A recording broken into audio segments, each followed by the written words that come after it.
हरे कृष्णा। ओम नमः शिवाय।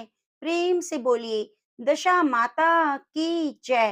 प्रिय भक्तजनों, आज आप सुनेंगे दशा माता की कथा। पहली कथा के अनुसार सालों साल पहले नल नामक एक राजा राज किया करते थे। उनकी पत्नी का नाम दमयंती था। दोनों अपने दोनों बेटों के साथ सुखी पूर्वक जीवन व्यतीत कर रहे थे। राजा के शासन में प्रजा भी काफी समृद्ध और सुखी थी। कुछ समय बाद होली दशा का त्योहार आया। दोपहर के समय जब रानी अपने कमरे में आराम कर रही थी, तो एक ब्राह्मण महिला राजमहल में आई और रानी से मुलाकात करने की इच्छा जताई। आज्ञा मिलने पर उस ब्राह्मणी को रानी के पास ले जाया गया। रानी के पास पहुंचकर उस महिला ने कहा, हे महारानी, ये दशा डोरी तुम ले लो। इस पर वहां खड़ी दासी भी बोली, हाँ महारानी, आज होली दशा है और आज के दिन विवाहित महिलाएं दशा माता का व्रत करती हैं। इस व्रत में महिलाएं इसी डोरी की आराधना कर उसे अपने गले में बांधती हैं। इसे बांधने से घर की सुख शांति बनी रहती है। दासी की इस बात को सुनने के बाद रानी दमयंती ने उस डोरी की पूजा कर उसे अपने गले में बांध लिया। कुछ दिन बीतने के बाद राजा नल ने अपनी पत्नी के गले में उस डोरी को बंधा देखा। उसे देखते ही राजा ने अपनी पत्नी से पूछा, हे प्रिय, आपके पास इतने सोने के हार होने के बावजूद भी इस डोरी को क्यों बांध रखा है? रानी दमयंती राजा के सवाल का जवाब दे पाती कि इससे पहले ही राजा ने उनके गले से डोरी निकालकर फेंक दी। इसके बाद रानी ने जमीन से डोरी उठाई और कहा, महाराज, यह कोई सामान्य डोरी नहीं है, यह तो दशा माता की डोरी है। आपने इसका अपमान करके सही नहीं किया। रानी की बात सुनकर राजा ने कुछ नहीं कहा और वहां से चले गए। उसी दिन रात को राजा ने एक सपना देखा। सपने में दशा माता एक बूढ़ी औरत के रूप में आई और राजा से कहा, हे राजन, अब तेरी अच्छी दशा समाप्त हो रही है और बुरी दशा की शुरुआत हो रही है। तुमने मेरा अनादर करके सही नहीं किया। इतना कहकर वह गायब हो गई। इस घटना के बाद जैसे जैसे वक्त बीतता गया, वैसे वैसे राजा का शौर्य कम होता चला गया। समय के साथ साथ राजा की संपत्ति और सुख शांति सब खत्म होने लगी। धीरे धीरे उनका परिवार भूख से तड़पने लगा। अपनी इस स्थिति से परेशान होकर एक दिन राजा नल अपनी पत्नी से कहता है, आप हमारे दोनों बेटों को लेकर अपने माता पिता के घर चली जाइए। इस पर रानी दमयंती बोली, नहीं स्वामी, मैं इस हालत में आपको अकेला छोड़कर कहीं नहीं जाऊंगी। आप चाहे जैसी भी स्थिति में रहें, मैं हमेशा आपके साथ ही रहूंगी। यह सुनकर राजा ने कहा, ठीक है, फिर हम किसी दूसरे देश में चलते हैं। वहाँ हम जीवन यापन करने के लिए कोई काम कर लेंगे। राजा की बात मानकर रानी दमयंती उनके साथ अपने दोनों पुत्रों को लेकर दूसरे देश जाने के लिए तैयार हो गई। राजा नल जब अपने परिवार के साथ दूसरे देश जा रहे थे, तभी उन्हें भील नामक राजा का राजमहल दिखा। राजा नल ने भील के यहाँ अमानत के रूप में अपने दोनों बेटों को छोड़ दिया। इसके बाद वह अपनी पत्नी के साथ आगे का सफर तय करने लगा। कुछ दूर जाने के बाद राजा को अपने दोस्त का घर दिखा। उसे देख राजा नल ने अपनी पत्नी से कहा, चलो तुम्हें अपने मित्र से मिलवाता हूँ। कुछ ही देर में राजा अपने दोस्त के घर पहुंच गए। उनके दोस्त ने दोनों का खूब स्वागत किया। फिर राजा के दोस्त ने अपना कमरा दोनों को सोने के लिए दे दिया। राजा और रानी जब उस कमरे में गए, तो उन्होंने देखा कि वहां एक मोर की प्रतिमूर्ति पर हीरों से जड़ा हुआ सुंदर हार टंगा है। उसे देखते ही देखते दोनों सो गए। बीच रात अचानक रानी की नींद टूटी। उसने देखा वह बेजान मूर्ति हीरे का हार खा रही है। रानी यह देखकर हैरान हो गई और उसने तुरंत राजा को जगाया। राजा नल भी इस दृश्य को देखकर दंग हो गए। फिर दोनों ने सोचा कि सुबह होने पर अगर दोस्त ने पूछा कि हार कहाँ गया, तो क्या जवाब देंगे। इसी सोच के साथ चोरी के इल्जाम के डर से दोनों रात को ही महल छोड़कर चले गए। अगली सुबह राजा का मित्र और उनकी पत्नी कमरे में गए।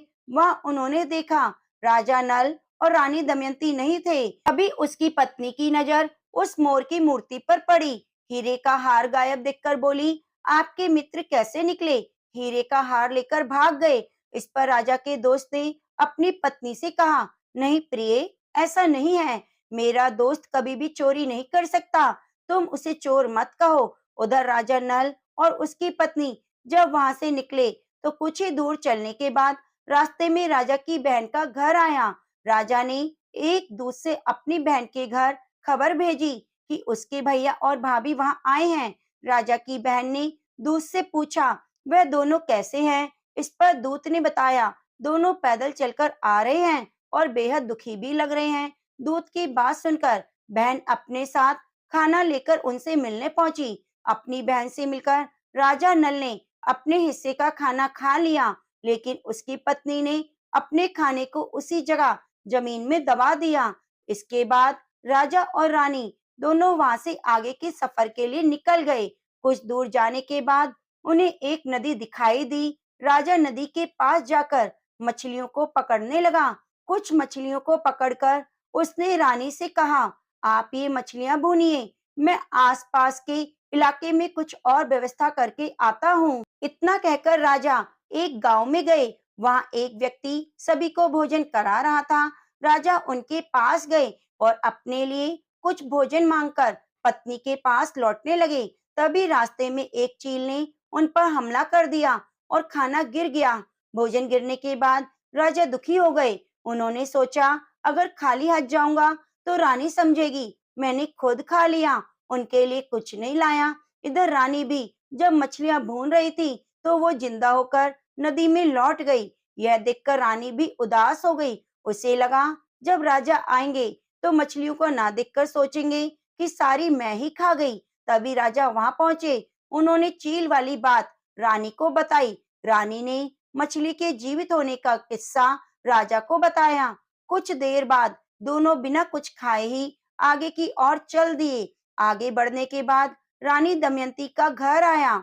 यह देख राजा ने अपनी पत्नी से कहा, तुम्हारा मायका आ गया है, हम दोनों यहाँ कोई काम ढूंढ लेते हैं। रानी ने सिर हिलाते हुए राजा को सहमति दे दी। कुछ ही दिनों में रानी एक राजमहल में दासी का काम करने लगी और राजा नल भी पास ही की एक तेल की दुकान में लग गए। ऐसे में ही दिन बीतते चले गए। होली दशा का त्योहार दोबारा आ गया। पर्व मनाने के लिए सभी रानी और दासी नहाकर तैयार हो गई। राजमाता को अपने बाल बनाने थे, इसलिए दासी बनी रानी दमयंती उनकी मदद करने लगी। फिर दमयंती के बाल बिखरे हुए देखकर राजमाता दासी के बाल संवारने की कोशिश कर रही थी कि उन्हें दासी के सिर पर एक निशान दिखा। उसे देखते ही राजमाता भावुक होकर रोने लगी। राजमाता को रोता देख दासी ने पूछा, आप भावुक क्यों हो गई? राजमाता ने जवाब दिया, मेरी एक बेटी है जिसके सिर पर ऐसा ही निशान है। यह देख मुझे उसकी याद आ गई। यह बात सुनकर दासी ने कहा, हे माता, मैं ही आपकी वो बेटी हूँ। अब मेरी हालत ऐसी हो गई है क्योंकि मैं और मेरा परिवार बुरी दशा से गुजर रहे हैं। हमें दशा माता का अभिशाप मिला है। यह सुन राजमाता ने कहा, बेटी तूने ये सारी बातें मुझसे छुपाकर क्यों रखी? इसके जवाब में बेटी ने कहा, अगर मैं ये बात आपको बता देती तो मेरे बुरे दिन समाप्त नहीं होते। आज फिर से दशा माता का व्रत है और मैं ये व्रत रखकर दशा माता से माफी मांग लूंगी। तभी राजमाता ने पूछा, हमारे दामाद कहाँ हैं? बेटी ने बताया, पास ही के तेल की दुकान में काम कर रहे हैं। राजमाता ने तुरंत कुछ लोगों को भेजकर अपने जमाई को महल में बुलवाया। फिर उन्होंने अपने जमाई को नए वस्त्र देकर तैयार होने और भोजन करने को कहा। बाद में मिलकर राजा और रानी दोनों दशा माता की पूजा करते हैं। पूजा करने के बाद राजा नल और रानी दमयंती की अच्छी दशा लौट आई। दशा ठीक होने के बाद राजा ने अपने ससुराल में कुछ दिन बिताए और फिर अपने राज्य वापस लौटने की इच्छा जताई। दामाद की बात का मान रखते हुए रानी दमयंती के पिता ने काफी धन संपत्ति देकर बेटी दामाद को विदा कर दिया। अपने प्रदेश की ओर लौटते समय रानी उस जगह पर गई जहां उसने मछलियों को भूना था और राजा के भोजन पर चील ने हमला करके गिरा दिया था। वहां से निकलने के बाद राजा दोबारा अपनी बहन के नगर पहुंचे। यहाँ पहुंचते ही फिर से एक दूत ने राजा की बहन को बताया कि उसके भैया और भाभी आ रहे हैं। बहन ने उस दूत से उनका हालचाल पूछा। इस पर दूत ने बताया, दोनों की दशा अच्छी है, वो खुश हैं। यह सुनकर राजा की बहन मोतियों से भरे थाल लेकर भैया और भाभी से मिलने पहुंची। राजा की बहन को आता देख रानी ने धरती माता से विनती की और अपनी अमानत को वापस मांगा। फिर वह जमीन को खोदने लगी जहां उसने जाते समय रोटी और कांधा गाड़ा था। जमीन खोदने पर सोने और चांदी में परिवर्तित रोटी और कांधा निकला, जिसे रानी ने अपनी ननद को दे दिया। अपनी बहन से मुलाकात करने के बाद राजा और रानी उसी मित्र के घर पहुंचे जिसने उन्हें सबसे पहले शरण दी थी। हाँ, उस मित्र ने पहले की तरह ही राजा और रानी की मेहमान नवाजी की। रात में सोने के लिए दोनों को कमरा दिया जो पहले दिया था। राजा को उस रात नींद नहीं आई और वह मोर की प्रतिमा द्वारा हार निगलने वाली बात के बारे में सोचता रहा। तभी उसने देखा कि वो मोर निकले हुए हीरे के हार को उगल रहा है। उसने तुरंत अपने दोस्त और पत्नी को जगाया और वह दृश्य दिखाया। यह देख दोनों दंग रह गए। तब राजा ने कहा, मित्र, तुम्हारे हार को इस मोर ने खाया और तुमने सोचा होगा कि हम चुराकर भाग गए। अपने दोस्त को सच्चाई बताने के बाद राजा और रानी महाराज भील के पास पहुंचे और अपने बेटों को वापस मांगा। यहाँ राजा ने उन्हें लौटाने से मना कर दिया। इस पर गांव के लोगों ने कड़ा विरोध किया, जिसके बाद राजा भील ने बेटों को लौटा दिया। फिर राजा नल और रानी दमयंती अपने बेटों के साथ नगर की ओर लौटने लगे। अपने राज्य पहुंचते ही वहां के लोगों ने धूमधाम से राजा का स्वागत किया और गाजे बाजे के साथ उन्हें महल पहुंचाया। अब राजा का पहले की तरह ठाट बाट हो गए। राजा नल और रानी दमयंती पर दशा माता ने जैसे पहले कोप किया, हे दशा माता, ऐसा किसी पर मत करना और बाद में जैसी कृपा करी वैसे सब पर करना। तो प्रेम से बोलिए, दशा माता की जय। प्रिय भक्तजनों, यह थी दशा माता की कथा। नित्य प्रति कथाओं को सुनने के लिए आप हमारे चैनल को सब्सक्राइब कर लीजिए और बगल में बनी घंटी को दबा दीजिए। यदि आपको कथा अच्छी लगी है तो कृपया वीडियो को लाइक करके कमेंट बॉक्स में दशा माता की जय जरूर लिखिए। दशा माता की कथा, प्रेम से बोलिए, दशा माता की जय। पुराने समय की बात है, एक राजा था, उसकी दो रानियां थी। बड़ी रानी की संतान नहीं थी, छोटी रानी के पुत्र था। राजा छोटी रानी और राजकुमार को बहुत ज्यादा प्यार करता था। यह देख देखकर बड़ी रानी को छोटी रानी से ईर्ष्या होने लगी। बड़ी रानी सोचती थी, अगर मेरी संतान नहीं हुई तो राजा कभी मुझे प्यार नहीं करेंगे और हो सकता है कि मुझे देश से भी निकाल दें। तो मुझे कुछ ऐसा करना चाहिए जिससे मुझे भी छोटी रानी की जगह मिल जाए। तो बड़ी रानी ने सोचा कि छोटे राजकुमार को मार देती हूँ। राजकुमार के नहीं रहने पर राजा छोटी रानी को महल में नहीं रखेंगे और उससे नफरत करने लगेंगे। उसके बाद में मुझे छोटी रानी की जगह मिल जाएगी। अब बड़ी रानी तो हमेशा इसी ताक में रहती कि कब मुझे मौका मिले और कब मैं राजकुमार के प्राण हरूं। तो एक दिन राजकुमार खेलता खेलता बड़ी रानी की चौक में चला गया। बड़ी रानी ने राजकुमार के गले में एक काला सांप डाल दिया। तो छोटी रानी तो दशा माता का व्रत रखती थी। राजकुमार दशा माता का दिया हुआ था। तो दशा माता की कृपा से राजकुमार के गले में जो सांप था उसे बिल्कुल भी नुकसान नहीं पहुंचाया और उतरकर चला गया। छोटी रानी सांप के बारे में बिल्कुल भी नहीं जानती थी, पर बड़ी रानी ने सोचा, मैंने इतना जहरीला नाग इसके गले में डाला, फिर भी इसका कुछ नहीं बिगड़ा। तो दूसरे दिन बड़ी रानी ने लड्डू बनाए, उन लड्डुओं में जहर मिला दिया और राजकुमार को आवाज लगाकर बुलाया। जैसे ही लड्डू खाने के लिए दिए तो दशा माता एक दासी के रूप में वहां पर आ गई और राजकुमार के हाथ से लड्डू छीन लिए। ऐसे ही लड्डू दासी ने छीने, रानी गुस्सा होकर बोली, तुम लड्डू छीनने वाली कौन होती हो? मेरा बेटा है, मैं इसे लड्डू खिला रही हूँ। तो बूढ़ी अम्मा का रूप धारण किए हुए दशा माता ने कहा, आपको पता है इन लड्डुओं में जहर है। तो यह सुनते ही बड़ी रानी तो घबरा गई। उसने सोचा, कहीं ये बूढ़ी अम्मा जाकर राजा को कहीं सच सच ना बता दे। उसने बूढ़ी अम्मा के पैर पकड़ लिए और कहा, तुम इस बात के बारे में किसी और को मत बताना, आगे से मैं ऐसा कुछ नहीं करूंगी। तो दशा माता वहां से चुपचाप चली गई। बड़ी रानी का यह बार भी खाली चला गया। अब रानी को बहुत चिंता होने लगी कि कुछ भी हो जाए, मुझे किसी भी तरह राजकुमार को मारना है। तो तीसरे दिन जब राजकुमार बड़ी रानी की आंगन में खेलने गया तो रानी ने उसे पकड़कर गहरे कुएं में डाल दिया। वह कुआं बड़ी रानी की आंगन में ही बना हुआ था। खूब बड़ा सारा कुआं था। तो रानी ने सोचा, इस कुएं में से तो वह किसी भी हालत में सुरक्षित वापस लौटकर नहीं आएगा और ना ही किसी को पता चलेगा कि मैंने कुएं में धकेला है। जब किसी को इसकी लाश देखेंगे तो सोचेंगे खेलता हुआ गिर गया होगा।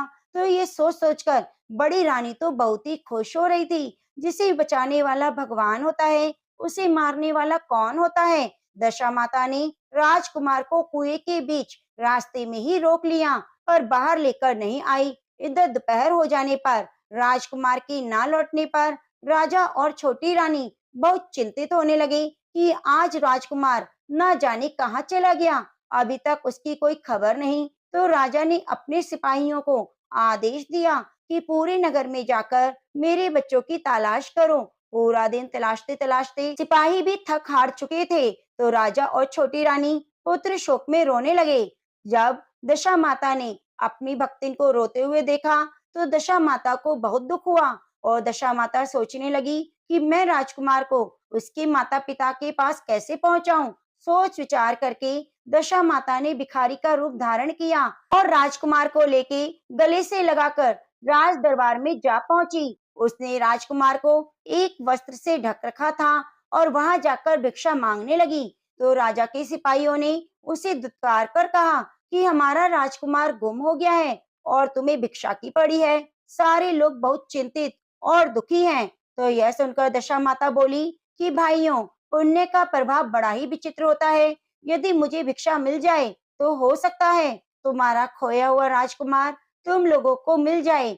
तो यह कहकर जैसे ही वह दहलीज पर पैर रखने लगी तो सिपाहियों ने उसे आगे बढ़ने से रोक दिया। उस समय दशा माता ने बालक का एक पैर वस्त्र से बाहर निकाल दिया।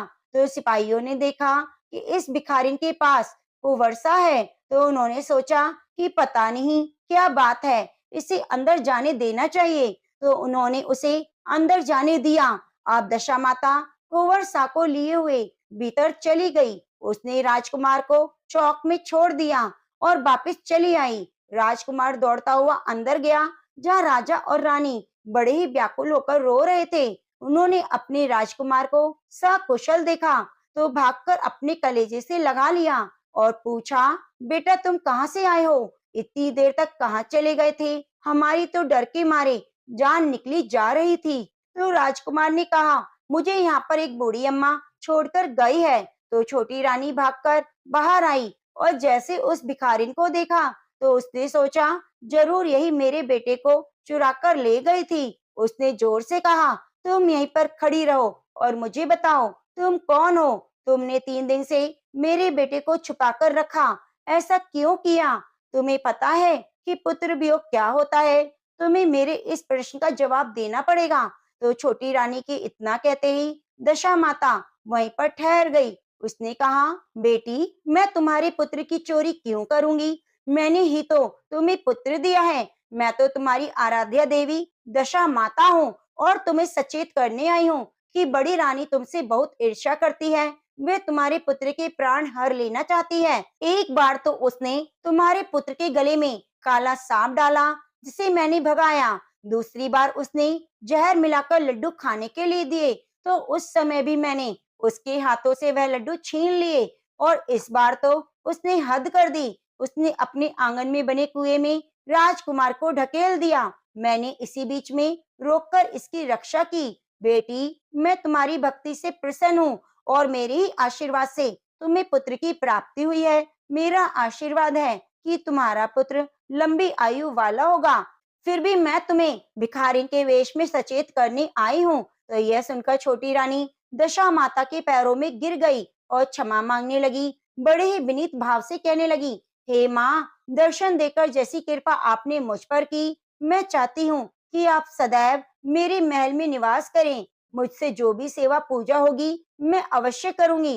तो दशा माता छोटी रानी की बात सुनकर बोली, बेटी मैं किसी के घर में नहीं रहती। जो श्रद्धा पूर्वक मेरा ध्यान करता है मैं उसी के हृदय में निवास करती हूँ। मैंने तुम्हें साक्षात दर्शन दिए, इसलिए तुम सुहागिनों को बुलाकर उन्हें यथाविधि आदर सत्कार के साथ भोजन कराओ और नगर में ढिंडोरा पिटवा दो कि सभी लोग मेरा डोरा लें और व्रत करें। ऐसा करने से उनकी सारी मनोकामनाएं पूरी होंगी, सुख सौभाग्य का आवास होगा, पति बच्चों पर आई बुरी बला भी टल जाएगी। इतना कहते ही दशा माता अंतर ध्यान हो गई। तो रानी ने दशा माता के कहे अनुसार अपने राज्य की सौभाग्यवती स्त्रियों को निमंत्रण देकर बुलाया और उनका 16 श्रृंगार करके यथाविधि से सेवा करके भोजन कराया। दक्षिणा में गहने आदि देकर बड़े प्रसन्नचित मन से विदा किया। उसके बाद में रानी ने अपने राज्य में ढिंडोरा पिटवाया। अब से लोग दशा माता का डोरा लें, व्रत करें। तो प्रेम से बोलिए